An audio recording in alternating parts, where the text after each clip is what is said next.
You've heard of the Hemi, you've heard of the LS, but when real builders needed something that could actually handle that kind of power, they used this. This is the Ford 9-inch rear end, the unkillable chunk of metal that let muscle cars launch harder, burn longer, and keep winning long after their engines gave up.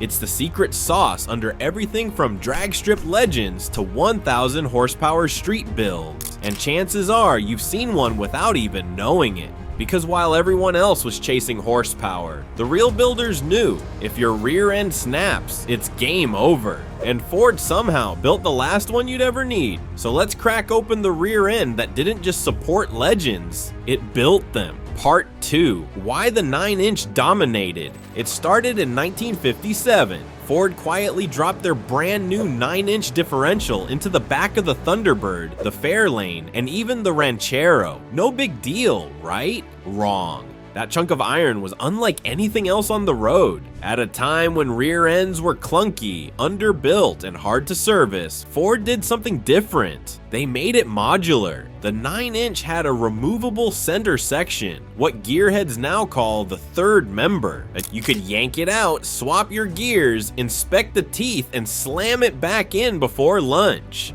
But it wasn't just about convenience.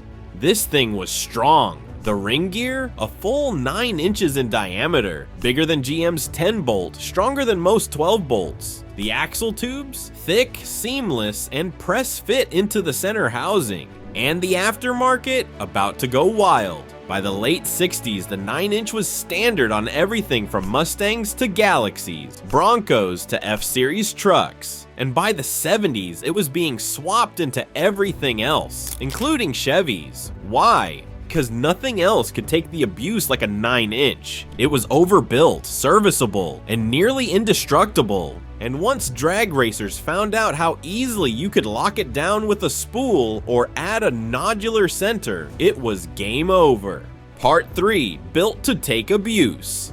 You don't become the most swapped rear end in muscle car history by accident. The Ford 9-inch earned it by being flat out overbuilt and customizable like a Lego set for maniacs. Let's start with the big number. Ring gear diameter, 9 full inches. That puts it right above the GM 12 bolts 8.875 inches and well beyond the 8.5 and 8.2 inch 10 bolts most cars rolled off the line with. More surface area equals more tooth contact equals more torque holding capacity. It's simple, brutal math. But the real genius? The removable center section. This wasn't some gimmick. It meant you could swap gear ratios on a bench without lying in the driveway. Install a spool, Detroit locker, or limited slip without fighting C-clips. Inspect wear or damage in minutes, not hours. No other OEM rear end at the time made it this easy to race on Saturday and wrench on Sunday. Now let's talk splines. Factory 9-inch units came in 28 spline or 31 spline axles. The 28s were fine for most small blocks and mild builds. But if you were serious, running slicks, nitrous, or a blower, you went for the 31 spline setup.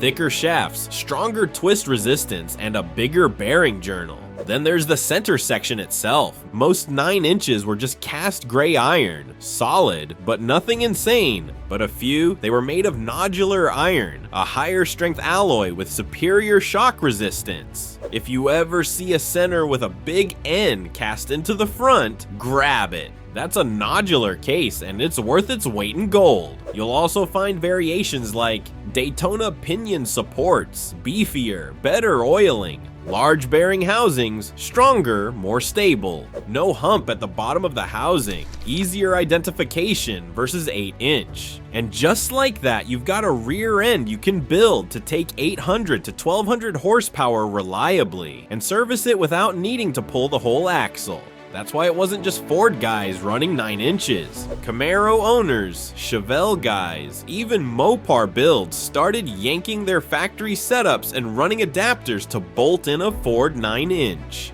Not because it was cheap, because it never quit. And once the aftermarket caught on, it became the backbone of drag racing, off-roading, and pro touring for the next 50 years. Part 4. Junkyard Gold. What to pull, what to avoid. The Ford 9-inch came in dozens of vehicles from the late 1950s through the early 80s. But here's the truth, not all 9 inches are created equal. If you just yank the first one you find, you might end up with a weak 28 spline version, a warped housing from a heavy work truck, or worse, a mislabeled 8-inch that's pretending to be a 9. So let's break it down. Best factory cars to pull from. These are your classic gold mines, models that often came with the stronger factory 9 inches. 1966 to 1971, Fairlane Torino Ranchero GT. 1967 to 1970, Mustang Boss 302 and 429, Mach 1. 1966 to 1971, Mercury Cyclone GT Eliminator. 1967 to 1972, F100 and F150, some with 31 spline. 1978 to 1979, Ford Bronco full size. These versions are more likely to have 31 spline axles, nodular iron center sections, look for the N on the case, large bearing axle housings, and occasionally a factory limited slip. What to avoid? Big heavy vans or work trucks like E-Series and F250s. These often had 9 inches, but many are warped from years of hauling weight, and some came with oddball widths or odd bolt patterns. Passenger cars post 1980. Most were phased out in favor of 8.8s or other setups. Anything with a rear end hump in the housing, that's not a 9-inch. That's the weaker Ford 8-inch, and while it looks similar, it's not built for serious abuse. How to ID a 9-inch in the wild. 1. No bolt access behind the pinion. The 9-inch has no way to remove the pinion without pulling the third member, unlike the 8-inch, which does have bolt access behind the yoke. Second, nodular N on the center case. A raised N means nodular iron. Keep it. Third, large axle tubes and weld seam. Look for thick tubes with a single horizontal weld around the center chunk.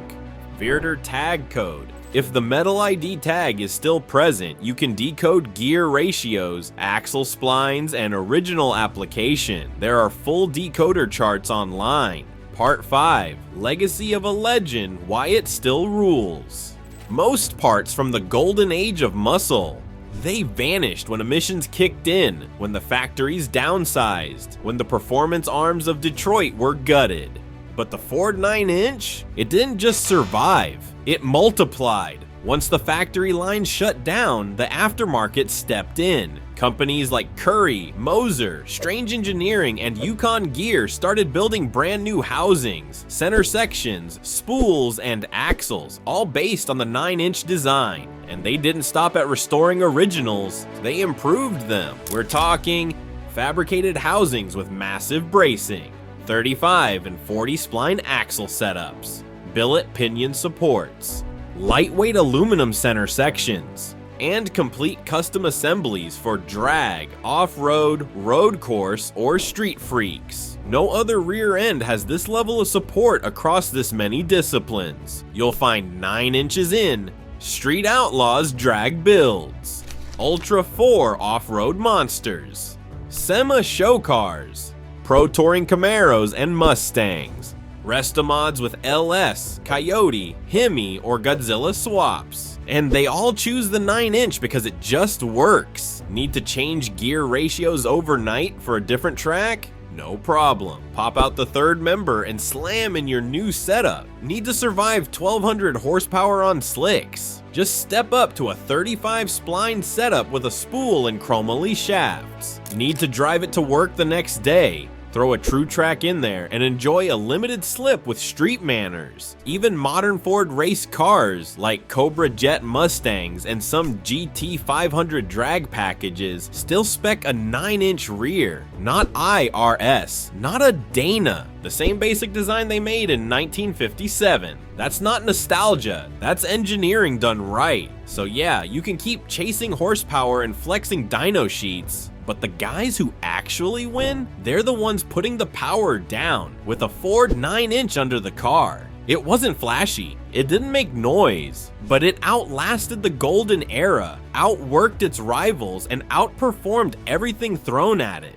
That's why the Ford 9-inch isn't just a part, it's a legacy. And the next time someone tells you it's all about engine power, just smile and ask them one thing. What rear end are you running? Because power means nothing if you can't put it down. But we're just getting started. Next up in the parts that built the legends, we're cracking open a piece so overlooked, most people don't even know what it does. Yet it's the reason the TH400 hits like a sledgehammer down the quarter mile. It's about springs, weights, and hidden speed. This isn't just a transmission, it's a computer that fits in your hand. The TH400 Governor, next episode. Don't miss it.